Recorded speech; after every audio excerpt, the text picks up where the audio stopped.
to second guess, but maybe he's thinking maybe I should have brought Silveri in when Mutton was up. You got a quality left-handed pitcher there, but again, that's what makes baseball so interesting, and you can second guess and whatnot. But I believe I heard Coach Schmidt say to a couple of his players there that some of them pitches he thought were right there that Klinger was throwing. So again, we're 4-4, 6th inning. Let's see what happens. I think in Eric's defense too, it would be a nice pick up for Klinger there to try to get through the inning. You got a young batter in Mutton out there, so why not try to give him a little bit of a confidence boost? You showed him that you have faith in him and you believe in him, and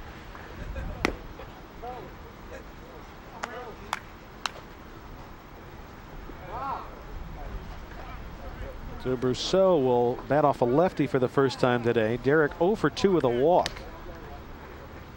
He has Skirbo at first and Mutton at second.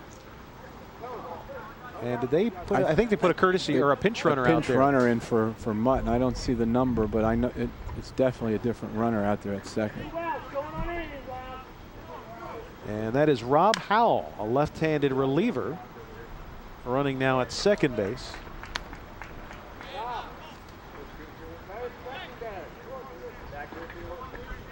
Howell's pitched in 8 games, all of them in relief. He's done a nice job for them, but right now they need him to try to get around and score a run. 2 outs here in the bottom of the 6th. Curveball hit to the second baseman. Booba fields it, throws over in time to retire the side, and that will do it for the 6th. But the Falcons tie it up. 2 runs in the inning on just 1 hit. No errors and a couple men left on base. We will head to the top of the 7th. It's a brand new ball game. Creekers and Falcons tied at 4 apiece.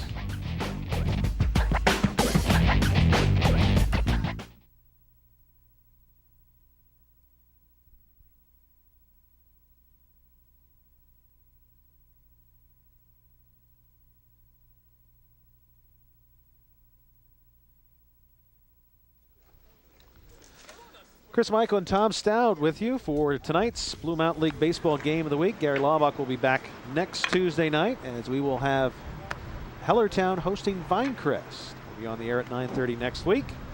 Keith Tone, the co-manager for Martins Creek, for Easton out there, talking with the umpires.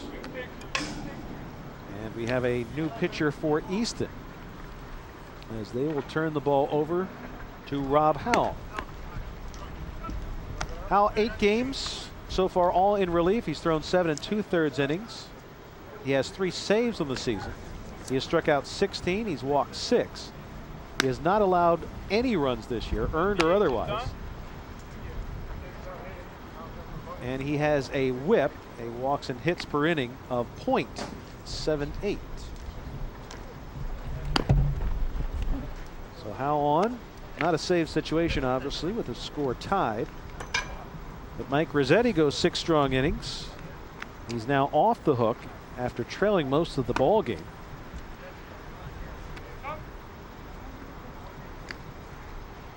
And now another good-looking young right-hander. So both starting pitchers tonight threw good games. They got themselves in trouble with some walks, a couple walks here and there, and they came back to haunt them and hurt them. But again, both managers have to be satisfied with the performance of both their pitchers tonight, their starters. Howell, we saw him earlier this year. As the numbers would indicate, he's been pretty dominant. Had one semi-shaky outing, walked a couple batters, and then came back to get the save. And the first pitch to Carlos Urena is high for ball 1.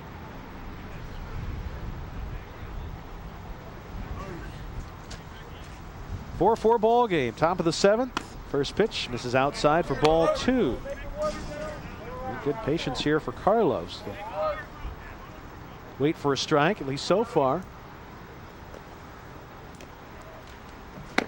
Urena, one of the top hitters in the BML this year, takes one for a strike. You like to see that for a younger player. I don't know if Eric told him anything, but you like to see him come out and at least wait for a strike. That one just misses. again, young kids come out that, very aggressive, and here you go, nice young player here, but whether it was Eric Schmidt or whether Mr. Arena himself, good job. He's a good leads off the inning with a walk. And Carlos came in as the team leader with 5 stolen bases, so he will draw some attention. Leading away from first as Jesse Borden steps in.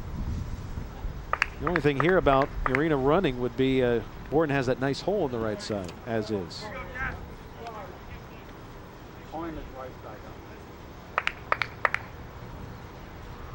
See what Eric Schmidt elects to do here. Tie ball game, nobody out here in the top of the 7th. And the first pitch, this is low for ball 1.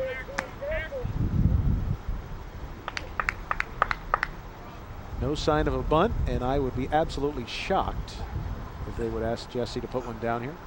No way, he's not bunting. That one's over. And he's the type of guy, I mean, he's looking to pull the ball anyway, so worst case scenario, you get a ground out and you move him up to second. I'd like to even see Urena run. I understand about holding him in the hole there, but if Urena can steal second here, then you can ground out to the right side and still advance the runner, have a man on third with 1 out. Borden was trying to pull the ball and fouls it back. Now he's behind in the count 1-2. Middle infielders talking a little bit. Who's covering? Ryan Luke a little closer to the bag with the lefty Borden in at the plate. And the 1-2 pitch fouled back to the screen again. Some teams, especially in the outfield, will have Borden played to pull, but Easton plays him straight away. Well, he's not going to left field with his swing.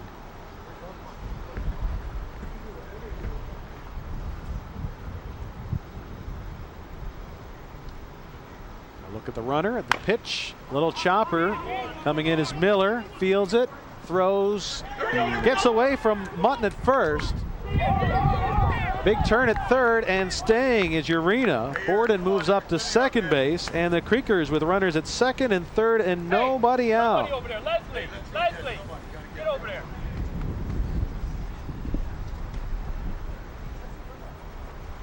And I think you're going to have to give an error to Miller. We take another look. Take a look here. Borden with the big swing, but ball doesn't go. It's just right off the end of the bat. Here comes Miller coming in. Borden doesn't run that well. He would have been out on a good throw, and that ball got by. That errant throw got by Rossetti, who's playing first base now instead of Mutton. When they made the pitching change, Rossetti moved over to first. So a 2-base error. Runners now at second and third. Nobody out for Eric fourth. As Tom mentioned, Rossetti's now playing at first. Fourth with a single to right back in the second inning. He scored the first 2 runs for Martins Creek. They're going to intentionally walk fourth and make Eric Schmidt, the manager, step in with the bases loaded and nobody out. Also, obviously, Eric Fourth is a switch hitter here. He hit right-handed the first 2 times up against the lefty. So the Falcons will put the force in order here. Hopefully Hal was not watching when Eric Schmidt almost hit one out to left field in his last at-bat. 14-year veteran player manager Eric Schmidt. How many times do you think he's come up in a situation like this? 14 years later, his eyes are still lighting up in this situation. After drilling one off the fence just to the left of the left field foul pole in his last plate appearance, he flied out to straightaway center field.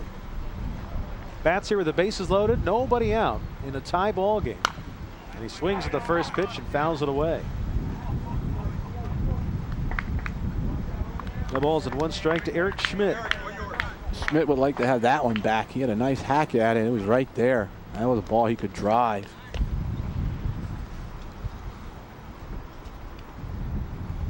Wind gusting again as that pitch is a fastball high for ball 1.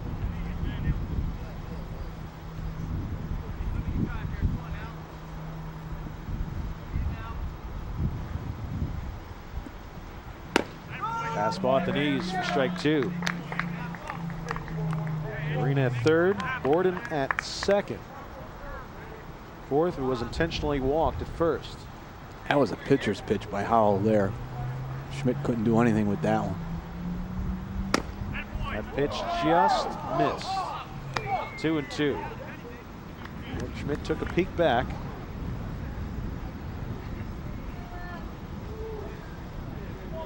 That's the Tom, you talked about trying to be nice to umpires. 2-2 pitch. Missed away. Well, no room for him now. Now with a little walk. Back on the rubber. The wind and the 3-2 pitch. Little squibber off the glove of Rossetti. They try to come home and it is not in time. Safe ball around and the Creekers jump up by 1. The speed of Urena there helped the Creekers get that run. Carlos Urena on the reaction. Everyone had to freeze momentarily because it was, bases loaded, humpback line drive. And I think you have to give an error to Rossetti. There it is. Got in front of it, Rossetti. Ball just bounces away. Good hustle by. Wow, that was close. Oh, very close. Good replay there. Like a frame or two. The cameraman, our camera people were right on top of that one. That was a tough call. So give Schmidt an RBI, safe at first on the error. Lonnie Gensel steps in. Bases still loaded and nobody out. Creekers now up by a run. He had the early 2-0 lead in the second. Had a 3-0 lead. And then the Falcons came back to tie it in the bottom of the 6th inning. Donnie coaches basketball and baseball at Peaburg. Coming off a 2-for-2 night with 2 RBIs against the Braves last week. Looking to knock in a couple more here. Knocked in 2 back in the 2nd inning. Swinging a foul back to the screen. It's now 1-2 as we get another look at the play at the plate. Here comes Urena. He is foot down. Wow. Whoa. Whew. Our cameraman Glenn Romali right on that one. Well, that was I'm wrong. That's Alyssa. We have camera people. Alyssa Scheckler. Our cameras are all over the place on that call. That's why they deserve a massage too.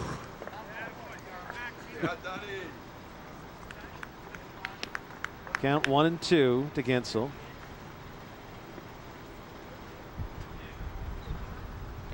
Full windup and the pitch. Missed low, 2-2.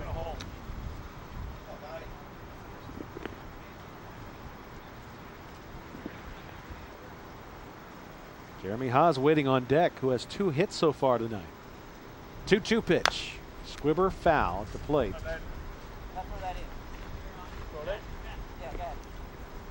At the time it looked like the smart decision to walk Eric Forth, but if Howell continues to be wild, this could backfire big time. The baseball book says you should have walked them, and they did, but as you stated, you just never know. Infield in, 3-2 pitch. Here's a ball through the drawn-in infield and into right center field. Borden scores. Forth will stop at third, so just 1 run. Everyone else moves up a base. Another RBI for Gensel, and it's a 6-4 lead for the Creekers. Infield drawn in. Gensel just doing his job as he has done all night.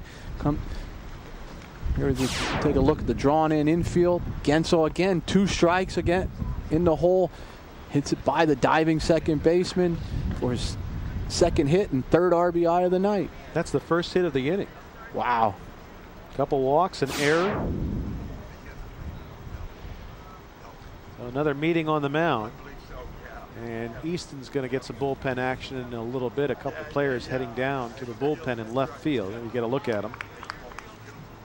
Jeremy Haas, he's singled to right. He's doubled, and he has walked tonight and has scored a run. Creekers threatening to blow this game open. Jeremy Reese, the on-deck hitter, has scalded a couple balls here tonight as well.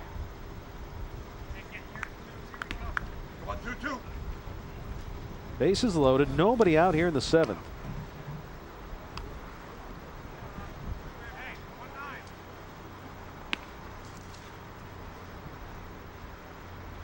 Infield stays in. First pitch, chopped foul. Now, Tom, you can answer this question honestly or completely lie, but it is getting a little bit later in the evening, and it was a tie ball game at the end of the last half inning. Would you start taking some shoelace timeouts here? There's a ground ball in the hole, and this is going to get to left field. Fourth scores. Schmidt will stop at third. They'll take them one station at a time, and the Creekers now lead by 3. Maybe not shoelace timeout, but I think the Falcons are going to make a pitching change. They've already had one mound conference, so that's out. Here comes the pitch. Again, drawn in infield. Beautiful piece of hitting by Hawes once again. As a hitter, when the infield's in, that's where you just drool. Your eyes light up and you say, let me take my rips here. All of these runs are Howell's responsibility, who did not have an earned run allowed all season. 3 runs in this inning. The base is still loaded for Justin Reese. Singled his last time up, and a fastball misses outside.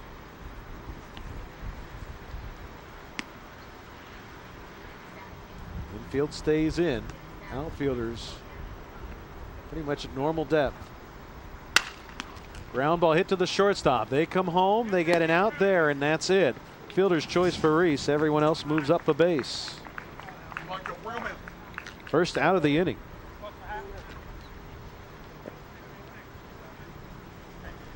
That'll turn the lineup up over. Joe Buba will step in. He was singled to left his last time up.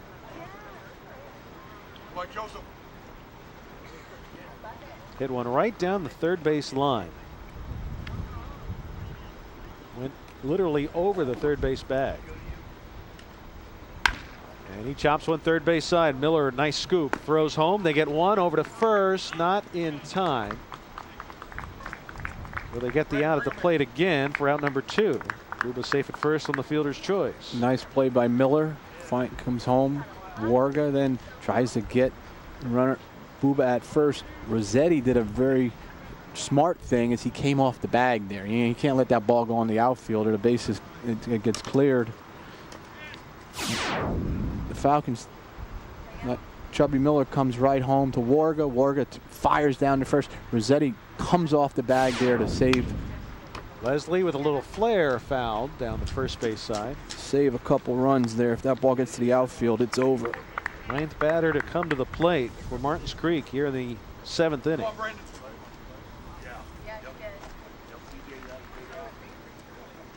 Easton trying to stop a 3-game losing streak. They had lost to the Royals 14-3, the Hawks 4-3, and to the Dodgers 4-3. They had defeated Northampton 2-1. That was our game last week. And then they had a game against the Braves postponed. So of the 5 scheduled games in the last week, they've won 1 and had 1 washed away. Now back on the mound, the 1-1 pitch. Swinging a foul tip. 1-2 to Leslie. Come on, kid.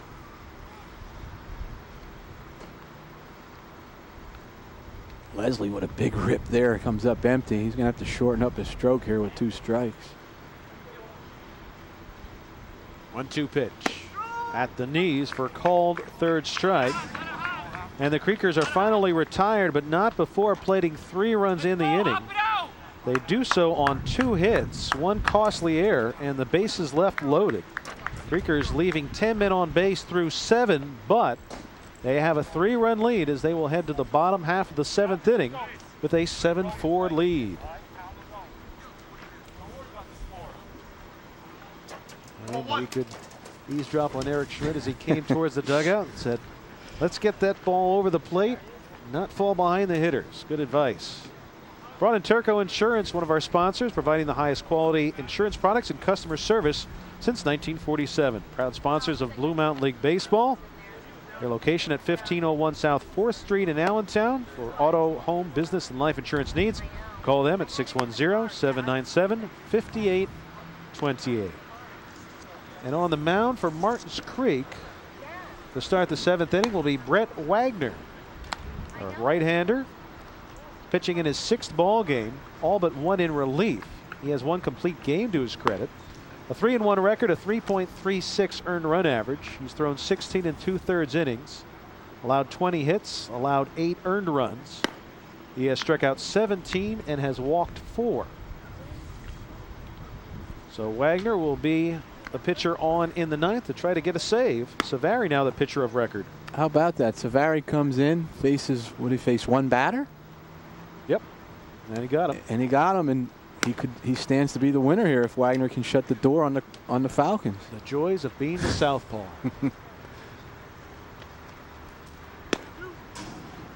We were doing those state playoff games. We had someone who said that his father, despite being a right-handed player, taught him the game of baseball and taught him to throw left-handed at the age of 4 and would not let him throw a baseball right-handed. Wow. And now he was a good enough left-hander that he started a state championship game. There you go. Ryan Miller will lead off the bottom of the 7th inning. Falcons trailing once again by 3 runs. It'll be Miller, Luke, and Bohm at bat here in the 7th. Wagner's first pitch is a fastball right there for strike 1.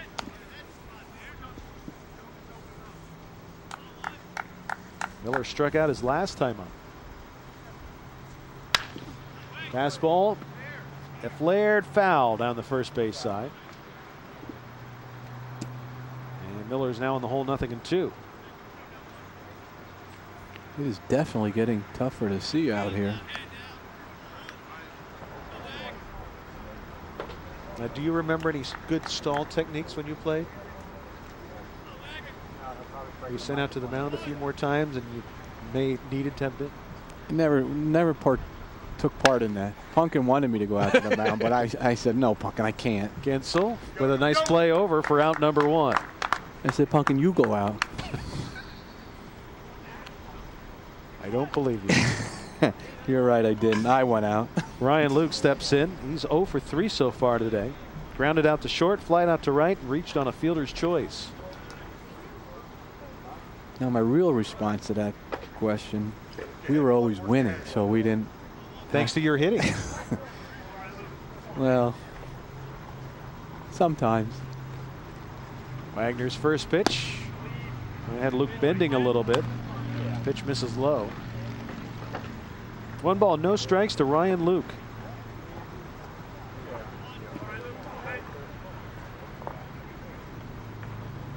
Swing and a miss.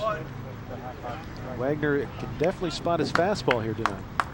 Well, another thing, Wagner, another rookie. So Coach Schmidt finding some young arms, developing them, and developing them there in first place.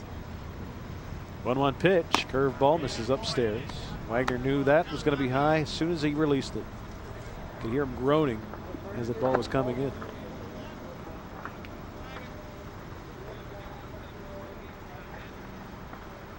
Fastball. That evens the count at 2-2. The fact that it is getting darker, it's just tough to hit when the conditions start getting like this.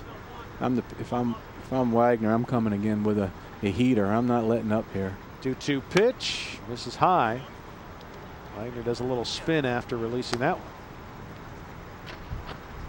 We're now at 8:20 in the evening. Obviously no lights here at Easton High School.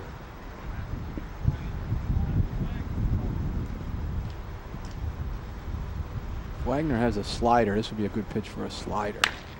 That ball's ripped to left field on his horse's race, but it's over his head and will bounce to the wall. Luke on his way to second. He will stop there. A ringing stand-up double for Ryan Luke with 1 out here in the 7th inning.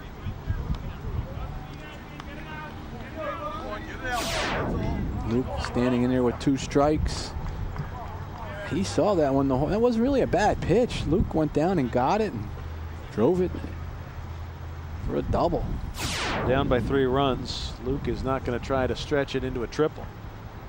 Eric Bohm, he's hit a solo home run back in the 4th inning. He's also walked and singled. Steps in, trying to get on base.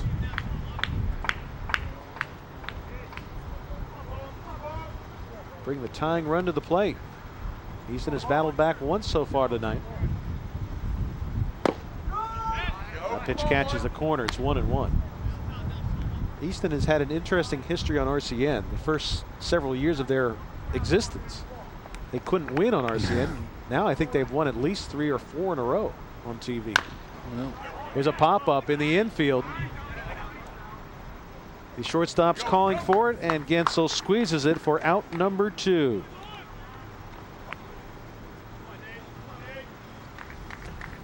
And with 2 outs, that'll bring up Chad Warga to try to keep the game alive. Chad walked his last time up. Close it out, one. Close it out. Work ahead, come on. The stretch and the pitch. Fastball at the knees for strike 1. Warga, former Red Rover, now at Lehigh. 2008 All-Star. Looking to try to get on base. Fastball misses high, 1-1.